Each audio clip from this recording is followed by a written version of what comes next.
Hi there, this is me again. Welcome to my YouTube channel. I promised to expound more on my 3 choices about the Lone Island.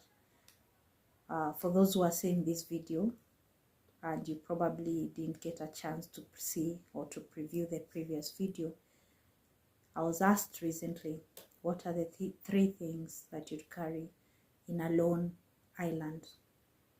And I chose Bible. The second choice was water, and the third choice was family. So I said I will expound more on my choices, and this being a channel where we are lensing out, we are magnifying issues, then I go detail to detail to my choices. So welcome to my YouTube channel. So we break it down one by one.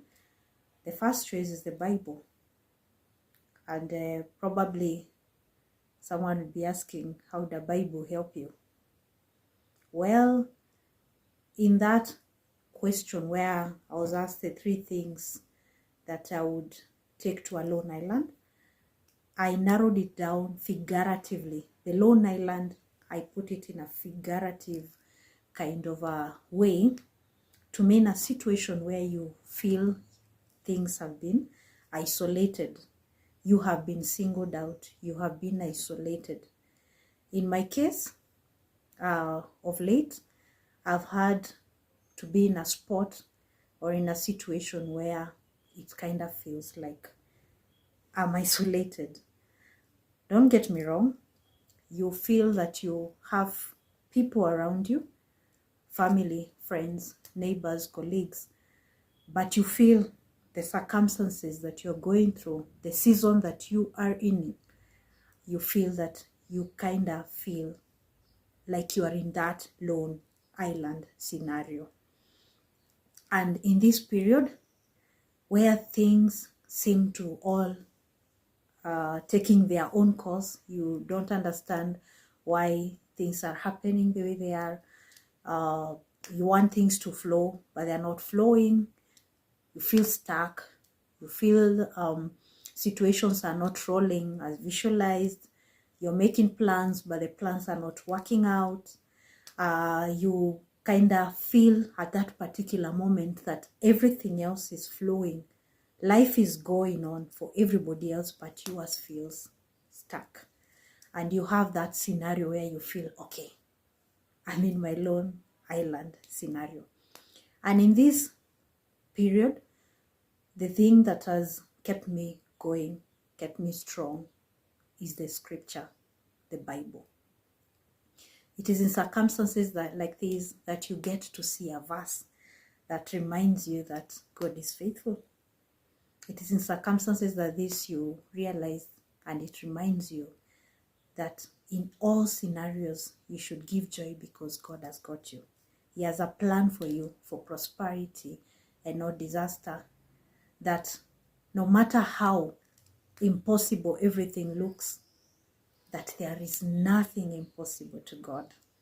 It is in circumstances that this you actually realize that the Bible has so many times mentioned that you should trust God. That please trust, put your faith in me, trust in me. Why did he have to repeat all these words in the Bible? So you start now seeing the Bible in a different way, and it starts speaking to you. It starts speaking to your situation. It starts mentoring you and showing you what really how to view life, brings inspiration, brings hope to you. You get to see God in a different lens, not the one that you are mentored into, not the one that you are accustomed to, not the one that you grew up being told that this is God, yeah? But in a kind of loving, personal way, you start getting spiritually connected with him and understanding who he really is, how gracious he is, how faithful he is, how he can be trusted, how he's loving, that he loves you so much that there's nothing that can separate that love that he has for you. It is in this season that I realized that if there is one thing that was, or that is pretty strong and something that I can hold on to pretty really hard, it is the Bible. It is very inspirational. It is very encouraging. It gives you hope, and it reminds you, because if there is one thing that will always remain, it is the word. If there is one thing that will always stick, it is the word of God, and he cannot go against it, because God is faithful, and if he says he will do it, he will do it. His word is true, it is sure, and you can definitely believe in it. So even that lone island scenario, definitely the Bible, at that particular point, I'm imagining you have a situation where you're asking yourself questions, or you question everything around you, then I'll get to have those scriptures speak to me in one or another. And there's no time, surprisingly, that I've felt I've really mastered what is written in the Bible. Every single time a chapter speaks to me, a verse speaks to me in a different way, despite having read it from the time I was young to now. There are scriptures that speak to my situation right now than they ever did before, and you feel them spot on. There are those that will draw you closer to God. There are times that you're not even strong enough to pray anymore, and all you can do is just read a psalm or just read a verse and leave it all up to God. So that is my reason number one for picking the Bible. So even for you, I hope that, I'm not sure what you're going through right now. I'm not sure even if I can give you any encouraging word on how you can get by what you're going through right now. Be it financial situation, be it sickness, be it that circumstance that you feel like you are never going to get out of it, be it addiction. One thing I can tell you is that if you just hold on to that book and read it, and just humble yourself, tell God to show you which verse to read, what can speak to you, trust in him, believe in him, then no matter what it is, if there is one thing that I have learned, is that what is impossible to man is possible to God. Everything is possible to him. People may write you off. Situations may write you off. You may be in a circumstance that nobody sees you getting by, but you will definitely make it. I am here to remind you that you will make it. But apart from me, I'm just a mere mortal. I'm just reminding you, you'll make it. But once you look at that Bible, you read it, it will remind you that you will make it, because God has got you. And it does not matter how deep you are or how lost you are, you just need to believe in him and you'll get out of it. So I'm here to just inspire you. I hope you picked one of your choices, will also be a Bible. For me, that was the main reason. Water, like I said yesterday, I cannot do without water. We cannot do without water.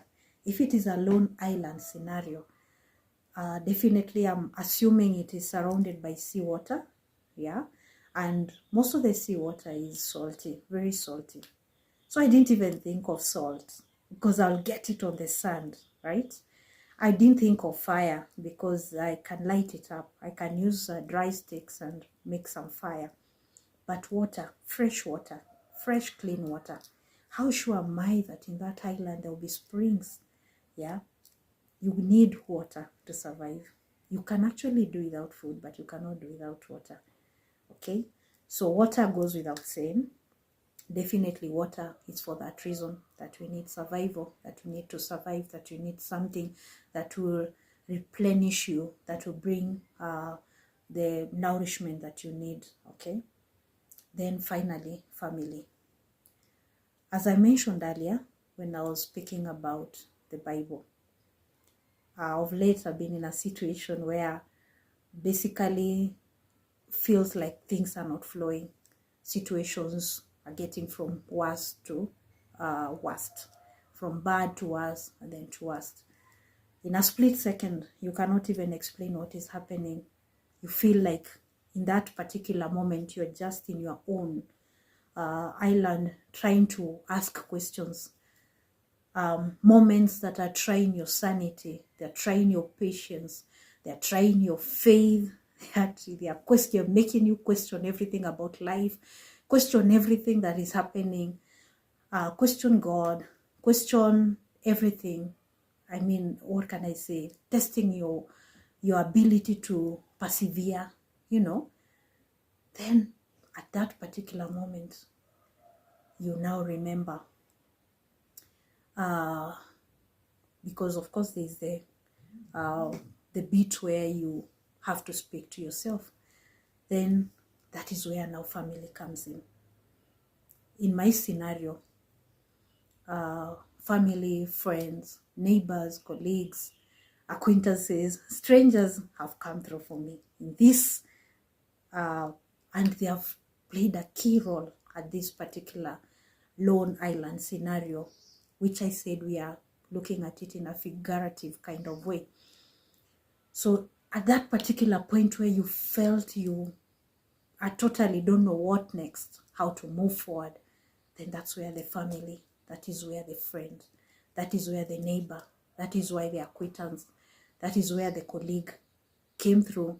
And then you realize, oh my God, how did they know that I needed this? There are those that you actually share with, and they surprise you and they come through to that scenario, and all you can be is grateful. So they keep the hope going. They help you solve the situations that probably you felt like you never had a way. And then that's when you realize that you really need family, whatever family means to you, whether it is a close relative, whether it is a parent, a sister, a brother, whether it is a friend, a very close friend, whether it is a neighbor, even that stranger can be family, whoever it is. So if that lone island, if I'm to go to that lone island, then this family, that family that you think about, not mine, but definitely even yours, that family can play a key role. So I hope I have brought you some inspiration and given you some encouragement.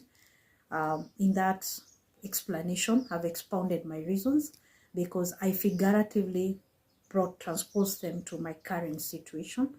And I realized that those were the main things. Those are the main things that probably have brought me this far. Because if I never had those three, I think I would be past tense by now. But now because I have them, I live every day. I smile every day. And you probably would not even know what I'm going through. Okay? Because those three have kept me alive. They have kept me going. And they have given me a hope that there's tomorrow. So tomorrow, we do a video as to why friends, family, colleagues, they come through for you in a scenario that you're in, whatever it is that you're going through.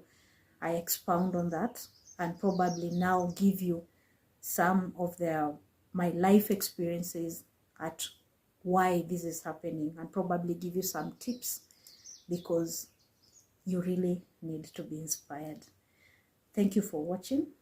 This is what I could come up with today in expounding my 3 reasons as to why and what I would pick for my lone island. I'm still looking forward to hear yours. Thank you. Cheers.